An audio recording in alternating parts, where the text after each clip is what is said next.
Kemudian hadis yang berikutnya, an Aisyah radhiyallahu anha qalat qala an-nabiy sallallahu alaihi wasallam la hijrata ba'dal fath walakin jihadun wa niyyah wa idastunfirtum fanfiru. Muttafaqun alaihi. Dikatakan dari Aisyah, mudah-mudahan Allah meridhoinya, beliau berkata, telah bersabda Nabi sallallahu alaihi wasallam, la hijrata ba'dal fath. Tidak ada hijrah setelah al-fath, yakni fathu Makkah. Walakin jihadun wa niyyah. Akan tetapi yang ada itu adalah jihad dan niat. Wa idastunfirtum, kalau kalian diminta untuk berangkat jihad, fanfiru, maka berangkatlah untuk jihad. Hadis diriwayatkan oleh Bukhari dan Muslim atau muttafaqun alaih. Wa ma'nahu, dikatakan oleh Imam An-Nawawi, maknanya la hijrata min Makkah, tidak ada hijrah dari Makkah. Li'annaha sarat darul Islam, karena Makkah telah menjadi negeri Islam. Di dalam hadis yang mulia ini, hadis ini di dalam lafadznya dikatakan la hijrata ba'dal fath.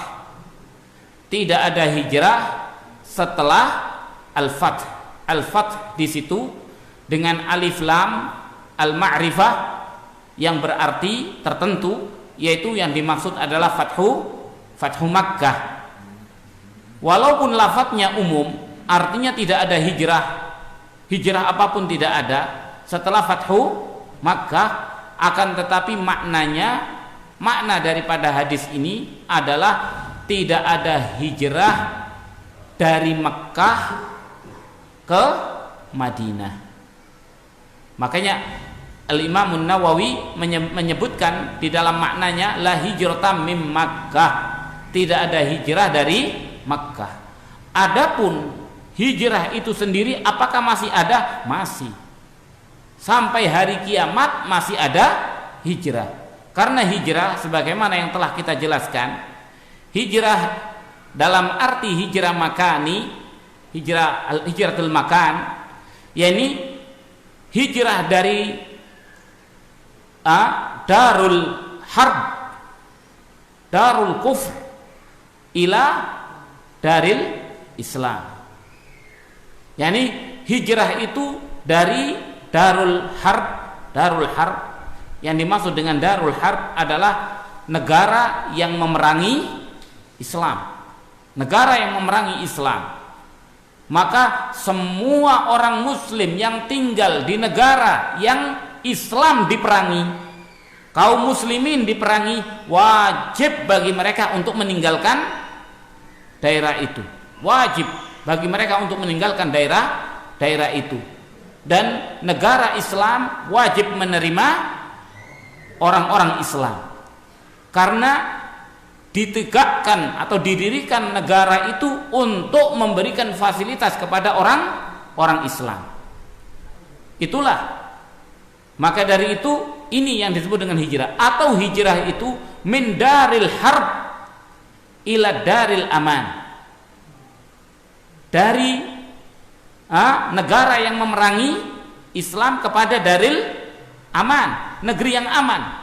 Seperti halnya yang terjadi pada zamannya Rasul Shallallahu Alaihi Wasallam, orang Quraisy memerangi Islam, memerangi kaum muslimin, melarang kaum muslimin melaksanakan syariat agama Islam. Maka disyariatkan untuk pergi ke Habasyah, sedangkan Habasyah adalah negeri kafir yang dikuasai oleh agama Nasrani.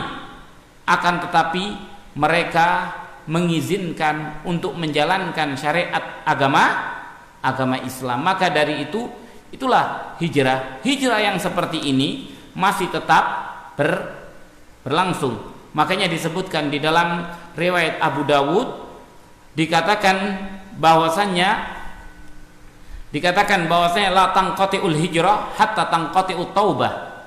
Tidaklah terputus hijrah itu sampai terputusnya taubat.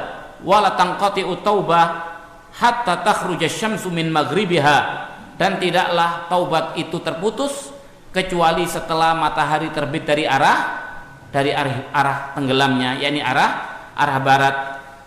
Riwayat disebutkan oleh Abu Dawud. Kemudian la hijrata ba'dal fath. Al-fath di situ adalah Fathu Makkah. Fathu Makkah itu terjadi pada bulan Ramadan di tahun yang ke-8. Di bulan Ramadan tahun ke-8 daripada hijrahnya Rasulullah sallallahu alaihi wasallam. Tidak ada hijrah. Kenapa tidak ada hijrah? Karena Mekah sudah jadi negara Islam. Darul Islam. Mekah telah menjadi negara Islam. Sehingga kalau dulu orang ketika Mekah masih dikuasai oleh kekafiran dan memerangi keislaman, maka penduduk Mekah diperintahkan untuk meninggalkan Mekah dan pergi ke Madinah. Akan tetapi ketika Mekah sudah menjadi negeri Islam, maka perintah itu sudah tidak berlaku. Sudah tidak berlaku. Itulah yang dimaksud oleh Rasul dengan mengatakan la hijrata ba'dal fath. Tidak ada hijrah lagi setelah Fathu Makkah. Itu maksudnya. Bukan maksudnya menafikan hijrah secara umum. Hijrah sudah tidak ada. Hijrah sudah tidak ada. Tidak, hijrah itu masih tetap ada. Hijrah masih tetap ada. Selama masih ada orang-orang yang tinggal di suatu tempat diperangi, dimusuhi, dilarang untuk menjalankan aktivitas syariat agamanya, maka disyariatkan untuk hijrah ke negeri yang lebih aman atau ke negeri Islam. Hijrah masih tetap ada. Kemudian dikatakan walakin jihadun wa niyah, akan tetapi jihad dan niyah. Maksudnya di sini orang Mekah tidak ada lagi hijrah.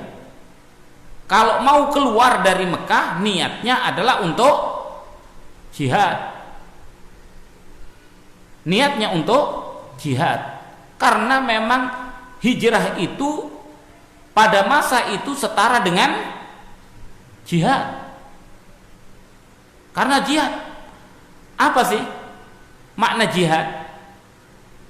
Man qatala litakuna kalimatullahi hiyal ulya fahuwa fi sabilillah. Siapa yang berjuang dalam rangka untuk menjadikan kalimat Allah yang paling tinggi, itulah jihad di jalan Allah Subhanahu wa taala. Maka orang sekarang ini setelah Fathu Makkah sudah menjadi negeri Islam, yang ada adalah keluar untuk menegakkan kalimat Allah, meninggikan kalimat Allah. Maka keluar berjihad, pergi ke daerah-daerah peperangan dalam rangka memperluas kekuasaan dan dalam rangka untuk mendakwahkan agama Allah Subhanahu wa ta'ala. Dan kalau tidak ada jihad, yang ada adalah niat untuk jihad. Makanya dikatakan oleh Rasul sallallahu alaihi wasallam, man mata walam yujahid walam yuhaddis nafsahu bil jihad mata ala syu'batin min syu'abin nifaq. Barang siapa yang tidak pernah jihad, man mata, siapa yang meninggal tidak pernah berjihad, tidak juga pernah berniat mengajak bicara hatinya untuk berjihad, niat saja juga tidak punya, maka ia mati di dalam satu cabang daripada cabang kemunafikan. Artinya setiap individu mukmin harus ada di dalam hati niatan untuk meninggikan kalimat Allah. Karena meninggikan kalimat Allah itu adalah tujuan daripada setiap orang yang beriman. Tidak ada tidak. Orang yang beriman itu siap untuk meninggikan kalimat Allah. Wa niyah di sini juga tergantung orang. Kalau tidak ada jihad dalam arti berperang, maka niat yang setara dengan itu, menuntut ilmu, keluar dari rumahnya untuk menuntut ilmu, maka itu dikatakan oleh Rasul Shallallahu Alaihi Wasallam sebagai jihad. Dikatakan man kharaja min baitihi liyatlubal ilma fahuwa fi sabilillah hatta yarji'. Siapa yang keluar dari rumahnya dalam rangka menuntut ilmu, maka ia ada di jalan Allah sampai ia pulang. Sampai ia pulang. Termasuk menuntut ilmu kalau zaman dahulu, menuntut ilmu bukan hanya di dalam kota. Dan bukan hanya 1 jam, 2 jam, tapi berbulan-bulan, bertahun-tahun. Coba Imam Bukhari keluar dari rumahnya, pulangnya sudah tua. Pulang sudah tua. Imam Syafi'i, ya Pak, keliling dunia dalam rangka mencari ilmu. Maka perjalanan yang seperti ini hijrah apa tidak? Dia bukan hijrah, sudah tidak ada hijrah karena semua menjadi negeri Islam. Tapi yang ada adalah keluar ke sana kemari untuk menuntut ilmu dengan niat jihad. Dengan niat jihad, menegakkan kalimat Allah Subhanahu wa ta'ala. Maka yang ada ini, yang ada setelah itu adalah seperti itu. Kemudian dikatakan wa idastunfirtum fanfiru. Kalau kalian diminta untuk berangkat jihad, maka berangkatlah. Dikatakan ada 4 keadaan orang itu wajib untuk berjihad secara fardu ain. Yang pertama, adanya suatu komando dari pemimpin umat Islam untuk berjihad. Semua individu harus jihad. Seperti di zamannya Rasul Shallallahu Alaihi Wasallam. Misalnya, Rasul mewajibkan semua orang laki-laki harus ikut keluar perang ke Tabuk, iya kan? Waktu perang Tabuk, maka yang tidak berangkat dihukum apa tidak? Dihukum. Sebagian seperti yang telah kita jelaskan di dalam surat At-Taubah. Karena apa? Rasul menyuruh mereka semua untuk berangkat jihad. Tidak boleh. Tidak boleh tinggal di dalam rumah. Inilah yang dikatakan oleh Allah Subhanahu wa taala di dalam surat Taubah yang telah kita jelaskan.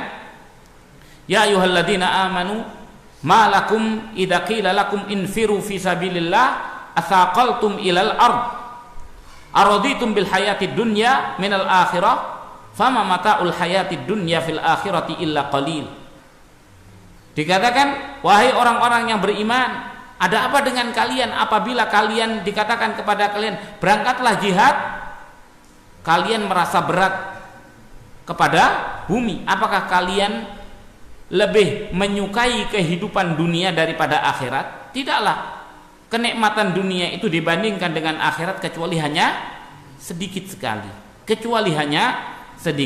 Sedikit sekali. Ini keadaan yang pertama. Keadaan yang kedua, seorang itu harus berangkat jihad ketika musuh mengepung daerah umat Islam. Maka dalam keadaan seperti itu, siapapun yang mampu untuk berjihad, maka semua wajib keluar. Bukan hanya pasukan, bukan hanya tentara, tapi semua warga yang bisa berperang, mereka harus ikut perang. Semua. Kemudian yang ketiga adalah ketika pasukan jalan. Begitu jalan pasukan, ada kelompok dari orang kafir ingin menyerang. Maka ketika dua barisan ini sedang berhadapan, maka tidak boleh lari dari perang, harus dihadapi. Mati itu resiko. Orang mukmin tidak pernah takut mati terbunuh, tidak pernah takut mati terbunuh. Itu orang mukmin. Orang kafir silahkan, mereka mau takut mati terbunuh tidak menjadi masalah, itu bukan urusan kita. Tapi orang mukmin di dalam keadaan apapun dia harus berani mati. Dia berani mati. Resiko mati itu sudah ditetapkan oleh Allah. Mati itu pasti, semua kita pasti mati. Maka dari itu kalau sudah berhadapan, jangan pernah mundur, jangan pernah lari daripada yaumuz zahf, hari peperangan. Ketika kita sudah berhadapan tidak boleh mundur. Yang keempat adalah ketika seseorang dibutuhkan keahliannya untuk berperang, karena tidak bisa menggunakan senjata itu kecuali dia atau orang yang memiliki pengaruh di dalam pasukan. Ketika tidak adanya orang ini melemahkan pasukan, maka pada saat itu orang yang diminta itu dia harus berangkat apapun keadaannya. Apapun keadaannya dia harus berangkat perang, karena dia diminta secara khusus. Diminta secara khusus dan dia dibutuhkan. Tidak ada yang memiliki keahlian seperti dia. Maka pada saat yang seperti itu, itulah kewajiban. Ini fardu ain. Adapun jihad yang lainnya maka sifatnya adalah fardu kifayah. Fardu kifayah. Tapi dikatakan oleh para ulama zaman dahulu, ketika masih negara belum terpecah-pecah seperti sekarang ini, paling tidak orang itu setahun sekali lah berangkat jihad. Jadi zaman dahulu paling tidak seorang itu setahun sekali berangkat jihad untuk ikut berperang di perbatasan ahlu thagr. Nah, makanya di sanalah dikatakan oleh Rasul Shallallahu Alaihi Wasallam, berjaga-jaga di perbatasan itu 1 hari saja itu lebih baik daripada dunia dan seisinya.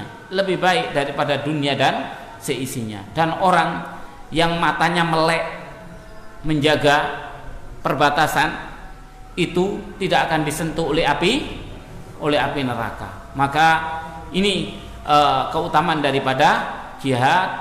Inilah kepribadian yang harus dimiliki oleh orang Islam. Kepribadian tidak nantang. Rasul mengatakan la tatamannau liqa'al adu. Jangan kalian mengharap untuk bertemu dengan musuh. Idza laqitum fasbutu. Kalau kalian bertemu, hadapi. Teguh, jangan pernah mundur. Itu umat Islam yang dikatakan oleh Rasul sallallahu alaihi wasallam. Wallahu taala alam. Insyaallah kita lanjutkan pada kesempatan yang akan datang. Wabillahi taufik wal hidayah. Wa sallallahu wasallam ala nabiyyina Muhammadin wa alihi wa sahbihi ajma'in. Subhanakallahumma wa bihamdika asyhadu an la ilaha illa anta astaghfiruka wa atubu ilaik. Wassalamu alaikum warahmatullahi wabarakatuh.